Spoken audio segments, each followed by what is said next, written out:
The council chamber floated in the darkness of space, a massive structure that had witnessed 1,000 years of peace. Inside its crystalline walls, representatives from dozens of species gathered in their assigned pods, their forms as varied as the stars themselves. Some breathed methane, others required intense pressure, but the chamber accommodated them all. Today, however, the usual calm was shattered. Shalara's aquatic form trembled inside her water-filled pod. Her people, the Cathari, had never known war. They were philosophers, artists, singers whose voices could move even the most hardened souls to tears. But now those voices were screaming. "Please," she said, her translator converting her melodic speech into something all could understand. "You must see what is happening to our colony world." The holographic display flickered to life above the central platform.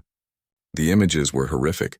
Serenade, a beautiful water world where Cathari children played in warm seas, was burning. The Vazcor Dominion had arrived 3 weeks ago with a simple demand: surrender or die. When the Cathari had tried to negotiate, the Vazcor had begun killing civilians by the thousands. "This is unacceptable," said Council Chairman Veltoth, his insectoid features clicking with distress. "But what would you have us do? The Vazcor are powerful. If we intervene, it could mean war across multiple sectors." Shalara felt her heart breaking. "So we should simply die? Let our children be enslaved? We could send a diplomatic mission," suggested Ambassador Quor, a being of pure energy contained within a magnetic field. "Perhaps negotiate a settlement." "The Vazcor do not negotiate," Shalara said, her voice cracking. "They conquer. They destroy. And while you debate, my people are dying." The council chamber fell silent. Everyone knew she was right. But they also knew the terrible truth. The Galactic Council had maintained peace for so long by avoiding conflict. Most member species had evolved beyond large-scale warfare. They had no armies, no weapons, no soldiers trained for battle. They had forgotten how to fight because they had not needed to for so long. "There must be someone," Shalara whispered. "Anyone." Council Chairman Veltoth's antennae drooped. "I am sorry, Shalara. Truly I am. But we are not warriors. We cannot stand against the Vazcor military machine." Shalara closed her eyes, ready to accept defeat, when a junior aide approached the chairman. The small, furry creature whispered something, and Veltoth's eyes widened. "What is it?" Shalara asked. "There may be one option," Veltoth said slowly, "though I hesitate to even suggest it. Tell me." "There is a species that was granted provisional membership 8 months ago. They are from a remote system called Sol. The species calls themselves humans. They are a single-planet civilization, quite primitive by our standards. But—" He paused. "Their application included a full disclosure of their capabilities. They have not abandoned warfare. In fact, they appear to be quite proficient at it." Hope surged through Shalara's body. "Then contact them. Ask for their help." "They are very far away," another council member said. "And they are newcomers." "Why would they risk themselves for people they have never met?" "Because it is the right thing to do," Shalara said firmly. "Is that not the principle upon which this council was founded?" The chairman considered for a long moment. Finally he nodded. "Very well. We will send the plea. But do not expect much, Shalara. They are one planet, one species. Even if they agree to help, what could they possibly do against the Vazcor Dominion?" The message was sent within the hour. It traveled through the quantum relay network, jumping across light years in moments until it reached a small blue world orbiting an ordinary yellow star. The message was simple. The Cathari were dying, the Council was powerless, and humanity was their last hope. On Serenade, the nightmare continued. Vazcor Commander Threk stood on the highest tower of what had been the capital city. Below him, Cathari civilians were being herded into processing centers. Some would be slaves, others would be killed simply to demonstrate Vazcor superiority. It did not matter to him. His species had conquered 40 worlds. One more was merely adding to the list. Commander, his second-in-command, said, "The Galactic Council has issued a formal protest." Threk laughed, a harsh sound that echoed across the broken city. A protest? How terrifying. Did they also send harsh language? Perhaps a strongly worded letter? They claim they have contacted a member species for assistance. Let them. Threk turned away from the city, dismissing the concern entirely. The council species are weak. They have forgotten how to fight.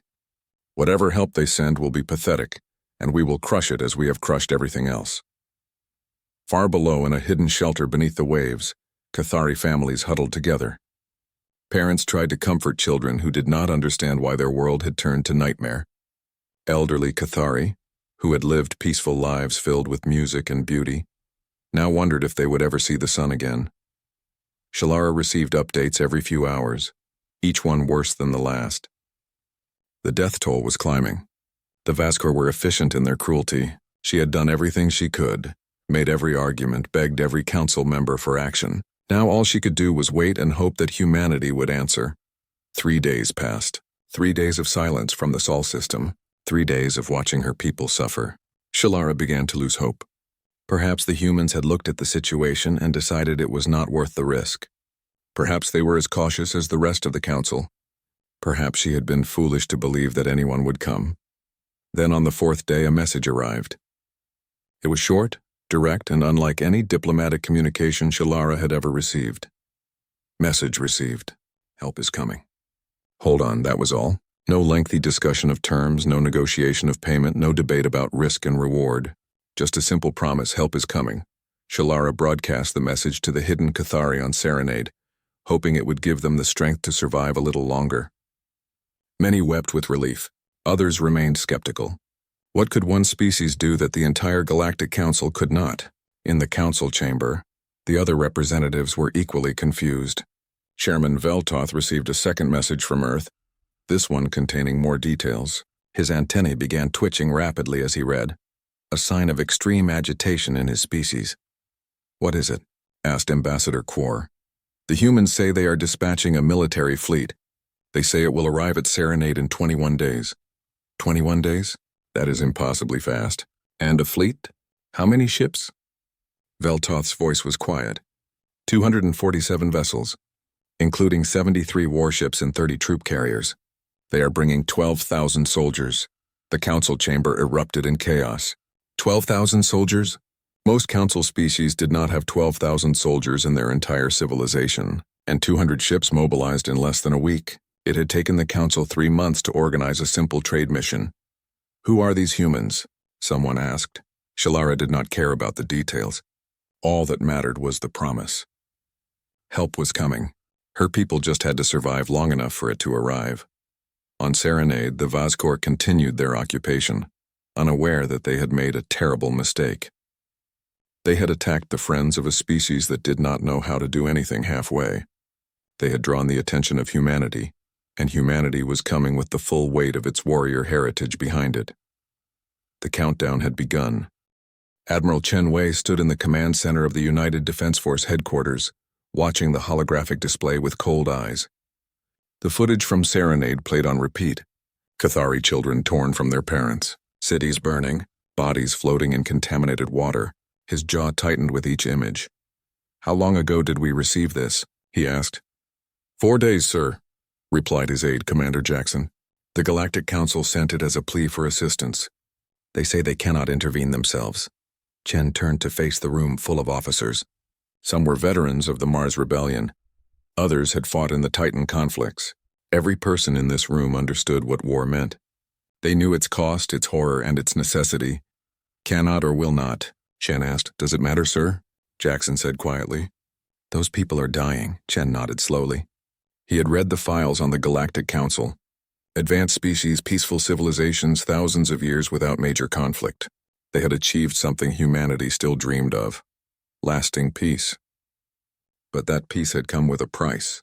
They had forgotten how to defend themselves. Get me the Security Council, Chen ordered. All of them. I want a decision within 6 hours. The meeting was held in secure channels, linking Earth's major powers in a virtual conference room. President Martinez of the American Union spoke first. We have all seen the footage. The question before us is simple. Do we intervene in an alien conflict that poses no direct threat to Earth? With respect, Madam President, said Premier Volkov of the Eurasian Federation, the question is whether we can call ourselves civilized if we ignore this. Chancellor Osei of the African Commonwealth nodded. The Galactic Council offered us membership. They extended the hand of friendship. Now they ask for help and we debate. The risk must be considered, said Prime Minister Tanaka of the Pacific Alliance. We know nothing about this Vascor Dominion. We would be jumping into an unknown situation. Admiral Chen, sitting at the military liaison position, cleared his throat. If I may, sirs and madams, I have analyzed the Vascor military capabilities based on the Council's data. They are formidable by galactic standards, but their technology is not significantly ahead of ours. More importantly, their tactics are crude. They rely on overwhelming force and intimidation. They have not fought a peer opponent in generations. And you believe we are a peer opponent? Martinez asked. No, Madam President, Chen said flatly. I believe we are superior. Not in technology, but in experience. Humanity has been fighting wars for 10,000 years. We have studied conflict, refined it, learned from every battle. The Vascor fight because they are strong. We fight because we know how. The Security Council members looked at each other through their screens. Finally, Premier Volkov spoke. I vote we intervene. The Eurasian Federation will commit ships and personnel. One by one, the others agreed. The vote was unanimous. Humanity would answer the plea. Within 12 hours, orders went out across Earth and its colonies. The military machine that had been built over centuries of human conflict roared to life. Ships that had been patrolling the outer system received new coordinates. Marine battalions that had been training on Mars were loaded onto transports. Weapon systems that had been designed to fight other humans were now pointed at the stars. The response shocked the Galactic Council. Representative Shalara received a message from Earth detailing the deployment. 247 ships, 12,000 Marines, advanced AI warfare systems, electronic countermeasures, kinetic weapons, and something called nuclear options that the humans said they hoped not to use. This is incredible, Chairman Veltoth said, reviewing the data. They mobilized this force in less than a week.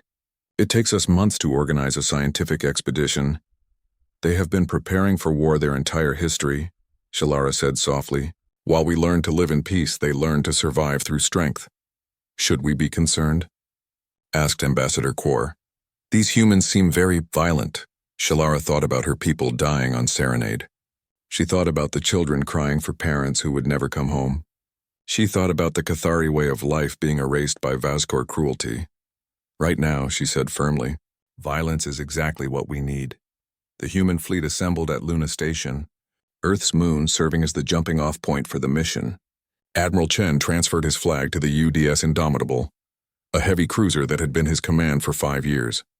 Around him, the fleet gathered like a school of predatory fish. Captain Sarah Okonkwo stood on the bridge of the troop carrier Valkyrie, watching her Marines prepare. She had fought in 3 major conflicts and countless smaller engagements. She knew her people were ready. But this would be different. This would be humanity's first war against an alien species.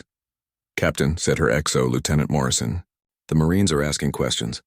They want to know what we are fighting for. Okonkwo smiled grimly. Tell them we are fighting because someone asked for help. Tell them we are showing the galaxy what humanity means when we make a promise.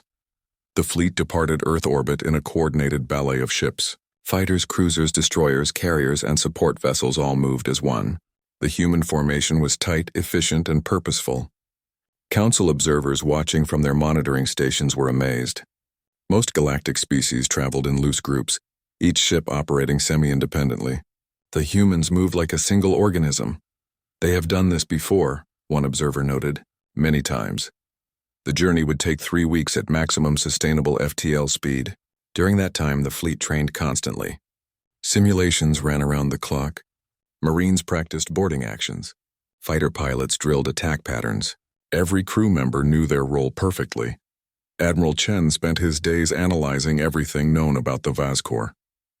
Their ships were heavily armored but slow. Their weapons were powerful but had limited firing arcs. Their commanders were aggressive but predictable.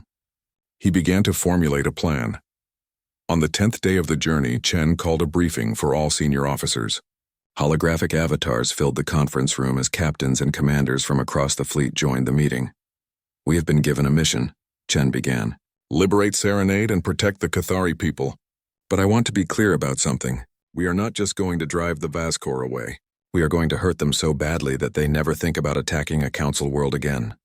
Sir, said one captain, are we authorized for that level of engagement? We are authorized to use whatever force is necessary, Chen replied. And I deem it necessary to send a message. The galaxy is about to learn something important. Humanity protects its friends, and humanity punishes its enemies.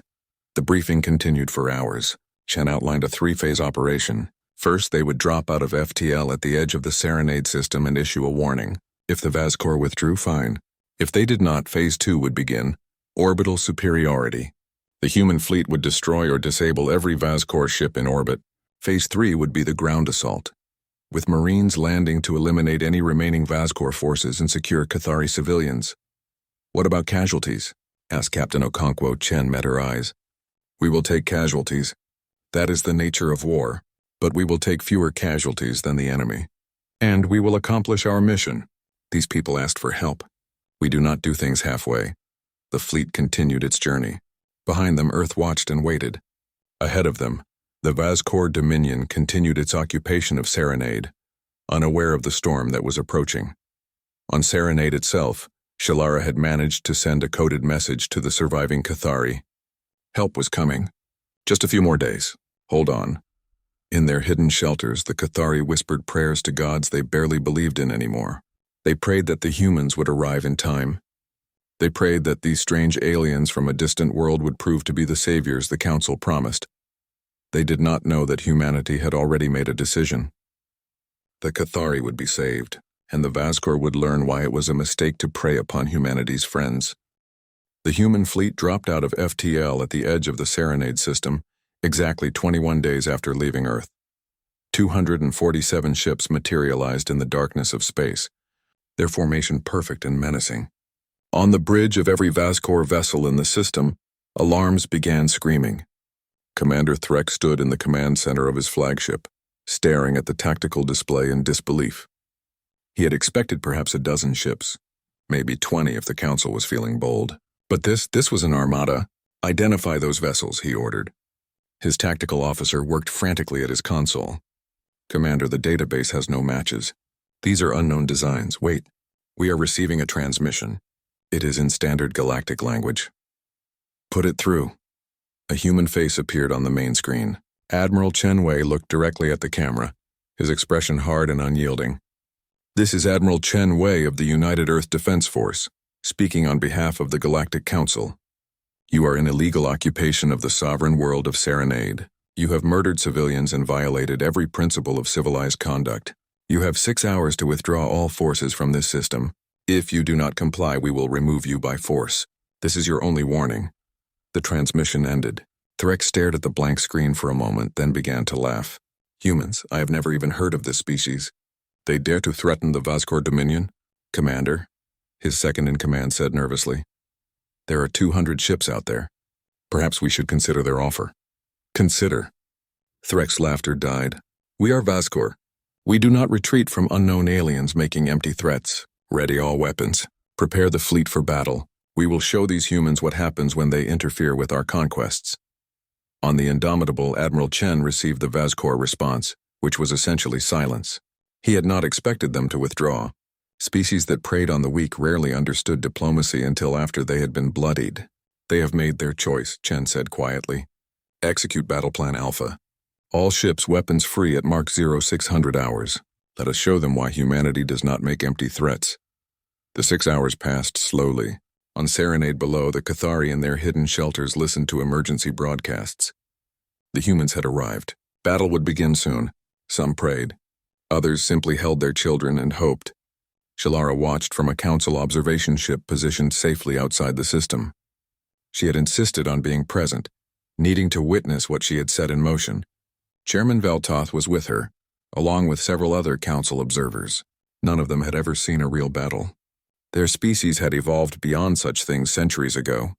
It is almost time, Veltoth said, checking his chronometer.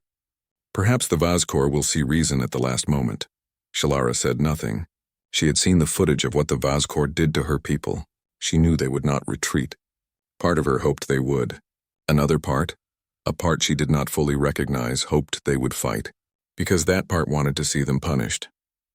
Exactly 6 hours after the warning, the human fleet moved. It was like watching a predator strike. The formation split into 3 groups with perfect coordination. The first group, consisting of heavy cruisers and destroyers, accelerated toward the Vazcor fleet in orbit. The second group, fighters and fast attack ships, swept wide to cut off any escape routes. The third group, including the troop carriers, held position at a safe distance. The Vazcor opened fire first. Energy weapons lanced out from their ships, powerful beams that could slice through most galactic vessels. But the human ships were ready. Point defense systems intercepted many of the shots. Advanced shielding absorbed others, and the few hits that connected did damage, but not enough to stop the advance. Then humanity returned fire. The Council observers gasped. Human weapons were different. Kinetic accelerators fired slugs of metal at incredible speeds. Missiles swarmed toward Vazcor ships in clouds of dozens. Energy weapons of their own, more focused and more powerful than Vazcor equivalents, burned through armor plating. But more than the weapons, it was the tactics that shocked everyone watching. The human ships worked together with machine precision. They covered each other's weaknesses. They concentrated fire on single targets, destroying ships one by one rather than spreading damage across many. They adapted in real time, responding to Vazcor maneuvers before the Vazcor commanders even finished giving orders. "How are they doing this?" Veltoth whispered. "The Vazcor are experienced warriors. They have fought hundreds of battles." "The humans have fought thousands," Shalara said quietly. 10,000 years of war. They have forgotten more about combat than the Vazcor ever learned. Within 2 hours, the Vazcor fleet was in chaos. 8 ships had been destroyed outright. 6 more were crippled and drifting. The remainder were trying to regroup, but human fighters were everywhere, harassing them, preventing any organized response. Commander Threk's flagship was still operational, but barely. "Commander, we must retreat," his tactical officer shouted over the sound of alarms. "We cannot win this battle." Threk's pride warred with his survival instinct. The Vazcor did not retreat. They did not surrender, but looking at his tactical display, seeing ship after ship wink out of existence, he realized a terrible truth. The humans were not trying to make them retreat. They were trying to annihilate them. "All ships," he said, his voice bitter. "Emergency jump. Retreat to base Sigma 9. But the humans had anticipated this. The second group of ships, the ones that had swept wide, were now in position, blocking the best jump coordinates. The Vazcor could still escape, but they would have to leave many ships behind, the damaged ones, the slow ones. They would have to abandon their own people. Threk made the hardest decision of his life. "Execute jump. All ships capable of FTL, retreat now." 37 Vazcor ships vanished in flashes of light, jumping to FTL and fleeing the system. They left behind 18 crippled vessels and thousands of soldiers on the planet below. The battle for orbital superiority was over. Humanity had won in less than 3 hours. But the battle for Serenade itself was just beginning. Admiral Chen gave the order, and the troop carriers moved forward. Dropships launched from their bays, hundreds of them, streaking toward the planet's surface like falling stars. Each one carried a squad of Marines, and each Marine was ready for combat. Captain Sarah Okonkwo stood in the lead dropship, checking her weapon one last time. Around her, her Marines did the same. They were professionals, veterans who had trained for years. But this was different. This was humanity's first ground battle against an alien enemy. "Listen up," she said over the squad channel. "The Vazcor have 4,000 soldiers on the ground. They are holding the capital city and 3 smaller settlements. Cathari civilians are scattered throughout, hiding wherever they can. Our mission is simple. Eliminate the Vazcor, protect the civilians, and secure the planet. Rules of engagement are clear. Any Vazcor who surrenders will be taken prisoner. Any who resist will be neutralized. Any who harm civilians will be shown no mercy. Understood?" "Yes, ma'am," came the unified response. The dropships hit atmosphere. The ride became rough as they descended through clouds toward the surface. Vazcor ground defense systems opened fire, but human electronic warfare had already compromised most of them. The few shots that came close were intercepted by the dropship's own defenses. They landed in a dozen locations simultaneously, coordinated strikes designed to surround the Vazcor positions. The Marines came out of the dropships fast and aggressive, establishing perimeters within minutes. The Vazcor had numbers, but they were designed for occupation, not for fighting a peer military force. Captain Okonkwo's squad hit the ground 2 kilometers from the capital city. They moved through the ruins of what had been a beautiful Cathari neighborhood. Bodies floated in the water-filled streets. Buildings had been burned. The evidence of Vazcor brutality was everywhere. "Contact front," one of her Marines called out. Vazcor soldiers, a dozen of them, had been patrolling the area. They opened fire with energy weapons, and the Marines took cover behind rubble. The firefight was brief and brutal. Human weapons designed for maximum lethality cut through Vazcor armor. Human tactics refined through centuries of urban warfare overwhelmed the Vazcor positions. Within 5 minutes it was over. 11 Vazcor lay dead. One had survived badly wounded. Okonkwo approached the wounded Vazcor soldier. He looked up at her with what might have been fear or hatred. She could not tell. "You should not have come here," she said through her translator. "You should not have hurt these people. Now you pay the price." The battle for the capital lasted through the night. The Vazcor fought harder than they had in orbit, knowing there was no retreat this time. But they were outmatched in every way. Human night vision systems made darkness irrelevant. Human coordination meant every squad knew where every other squad was at all times. Human determination meant they would not stop until the job was done.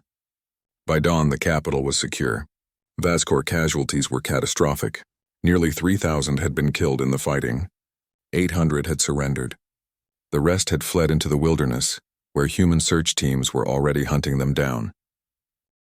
The battle for Serenade had lasted 18 hours.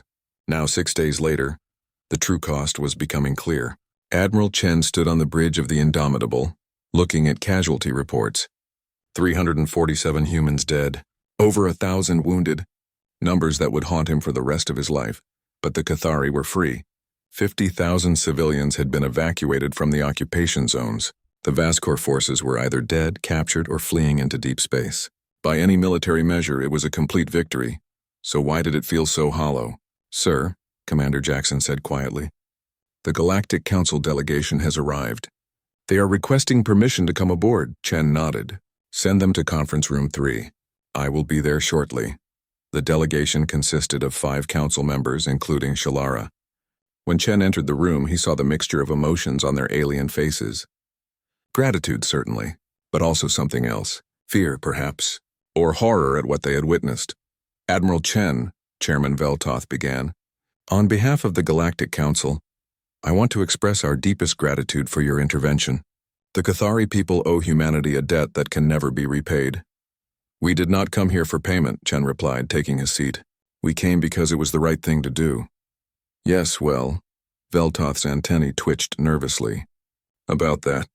The Council has been reviewing the battle records. Your tactics were extremely effective." "Thank you." "Perhaps too effective," Ambassador Quor interjected.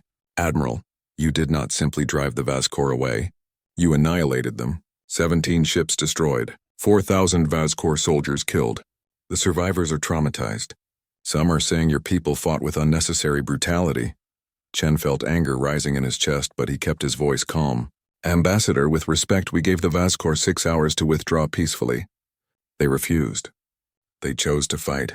We simply fought better." "You used weapons that caused tremendous suffering," another council member said. "Kinetic bombardment that turned soldiers into nothing. Chemical agents that incapacitated entire battalions. Your Marines showed no mercy." "Our Marines showed perfect mercy," Chen said, his voice hardening. "They eliminated combatants and protected civilians. Every weapon we used was designed to end the conflict as quickly as possible. Every tactic we employed was meant to save Cathari lives. If you find our methods distasteful, perhaps you should have sent your own forces." The room fell silent. Finally, Shalara spoke. Her voice was soft but firm. "Admiral Chen is right. We asked for help. We received it. The cost was high, but the alternative was extinction. My people understand this, even if the Council does not. The issue," Veltoth said carefully, "is what happens next. Admiral, we have received reports that you are not withdrawing your forces. In fact, you appear to be pursuing the retreating Vazcor fleet." "That is correct," Chen confirmed. "That was not part of the agreement. The mission was to liberate Serenade." Chen leaned forward.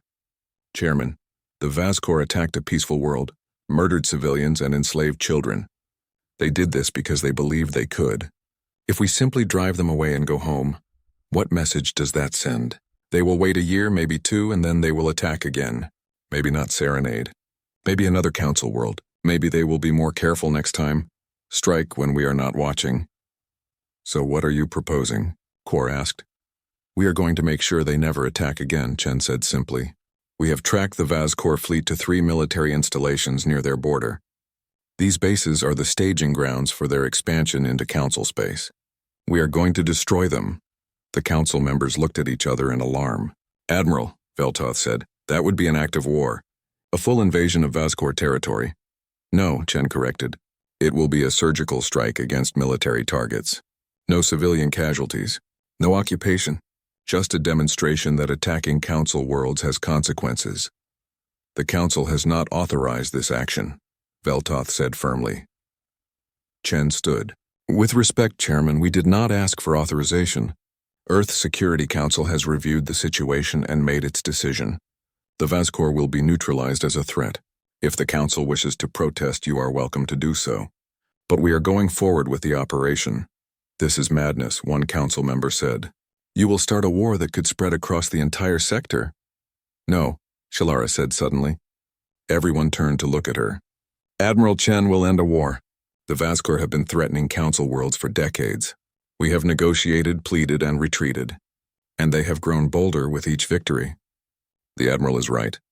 If we do not stop them now completely, they will return. You support this? Veltoth asked in disbelief. I support survival, Shalara replied. I have watched my people die. I have seen what happens when the strong prey upon the weak. If humanity is willing to stand between us and that fate, then yes, I support them. The council delegation departed in frustration, but Chen did not care. He had a mission to complete. The human fleet, slightly reduced but still formidable, jumped to FTL and headed for Vazcor space. On Earth, the news of the continued operation caused debate. Some praised the military for its decisive action. Others worried about overreach. President Martinez addressed the world from the United Nations building. Humanity has taken its first steps onto the galactic stage, she said. We have shown that we are a species of principle. When innocent people cried for help, we answered. But we have also shown that we are not naive. We understand that peace must be defended.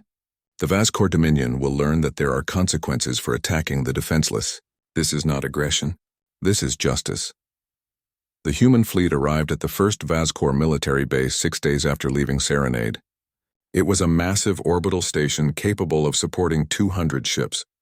The Vazcor defenders scrambled to respond, but they were still reeling from the defeat at Serenade. The battle was over in 3 hours. The station was reduced to debris. The second base fell even faster. Word had spread among the Vazcor military, and morale was collapsing. Some ships fled without engaging. Others surrendered immediately. The humans accepted surrender but showed no mercy to those who chose to fight. By the time the fleet reached the third installation, the Vazcor leadership had seen enough. A delegation arrived under a flag of truce.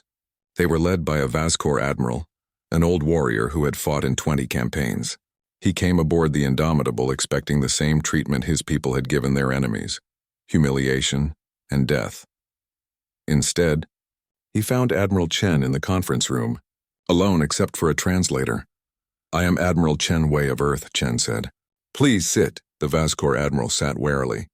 You have defeated us. What are your terms for our surrender? I am not asking for your surrender, Chen said. I am asking for your understanding. The Galactic Council exists to promote peace and cooperation among species. Your people have repeatedly violated that peace. This cannot continue. You speak of peace while destroying our military bases. I speak of deterrence, Chen replied. Your species respects strength, so I am showing you strength. But I am also offering you a choice. Agree to a ceasefire. Withdraw from all Council territories. Pay reparations to the Cathari. Do these things and this conflict ends today. Refuse and we will continue until your military capability is completely destroyed. The Vazcor admiral studied the human carefully. Why not simply conquer us? You have the power. Because we are not conquerors, Chen said. We are defenders. We fight when we must, but we do not seek domination. Your people can choose peace, but it must be real peace enforced by consequences. The admiral was silent for a long moment. Finally, he nodded. I will take your terms to my leadership. 3 days later, the Vazcor Dominion agreed to an armistice. They would withdraw from all council space. pay reparations and reduce their military to defensive levels only. In exchange, humanity would cease its offensive operations. The war was over. Humanity had won. 6 months had passed since the Battle of Serenade. The Galactic Council chamber was filled once again, but today the atmosphere was different. Tense, uncertain. The question before them was simple but profound. What to do about humanity? Shalara floated in her water-filled pod, watching the other delegates argue. Some wanted to censure Earth for its aggressive military action. Others wanted to grant humanity special status. A few smaller species had already signed mutual defense treaties with Earth, bypassing the Council entirely. The old order was crumbling, and nobody knew what would replace it. The humans acted without authorization, Ambassador Quor was saying. They pursued a military campaign deep into Vazcor territory. They made decisions that affected the entire galactic community without consulting this council. This sets a dangerous precedent. A dangerous precedent? Shalara could not stay silent any longer. The dangerous precedent was set when the Vazcor attacked my world and we did nothing. When they enslaved our children and we held meetings. When they murdered thousands and we drafted strongly worded protests. We are a council of peace, Veltoth said wearily. We seek diplomatic solutions. And when diplomacy fails, Shalara challenged. When the aggressor does not want peace, what then? Do we simply allow ourselves to be destroyed because fighting back is unseemly? A new voice entered the debate. It came from a species that rarely spoke. The ancient Zaltesh, beings of crystalline structure who had been part of the council for 3,000 years. Their representative, called the Harmonizer, chimed with a sound like breaking glass. The young Cathari speaks truth that we have avoided for too long, the Harmonizer said through its translator. We have built a civilization of peace, yes, but we built it on the assumption that all species desire peace. The Vazcor proved this assumption wrong. So did the Kresh before them and the Talvar before that. Each time we negotiated away pieces of our territory and our dignity. We called it compromise. But it was surrender. The chamber fell silent. The Zaltesh never spoke frivolously. When they offered an opinion, it carried the weight of millennia. Humanity offered us something we had forgotten existed. The Harmonizer continued. They offered us protection, not through negotiation or appeasement, but through strength. They reminded us that peace is not simply the absence of war. It is the presence of justice. But at what cost? Another delegate asked. The humans are warriors. If we embrace them, if we make them our defenders, do we not lose something of ourselves? Do we not admit that our way of peace has failed? Shalara spoke again, her voice steady. Our way of peace did not fail. It simply proved insufficient. We can still be philosophers, artists, scientists, and dreamers, but we need someone to stand guard while we dream. The humans are willing to be that guard. The question is whether we are too proud to accept their help. The debate continued for hours. Some species worried that humanity would become too powerful, that they would eventually dominate the council. Others argued that humanity had proven itself trustworthy, keeping its promise to help and then withdrawing when the job was done. Well, mostly withdrawing. Earth had established a small permanent base near Serenade, claiming it was for humanitarian relief efforts. Nobody really believed that excuse, but nobody challenged it either. Finally, Chairman Veltoth called for a vote. The resolution had 3 parts. First, humanity would be granted full membership in the Galactic Council, with all rights and responsibilities. Second, Earth would be designated as the Council's official military response force, authorized to act in defense of any member world under attack. Third, a joint commission would be established to ensure human military actions remained proportional and defensive in nature. The vote was not unanimous, but it was decisive. 63 species voted in favor, 22 against, and 15 abstained. Humanity was officially the galaxy's protector. On Earth, the news was received with mixed emotions. Some celebrated humanity's new role. Others worried about the burden of being the galaxy's police force. President Martinez stood before the cameras once again. Today, the Galactic Council has placed its trust in humanity, she said. This is both an honor and a tremendous responsibility.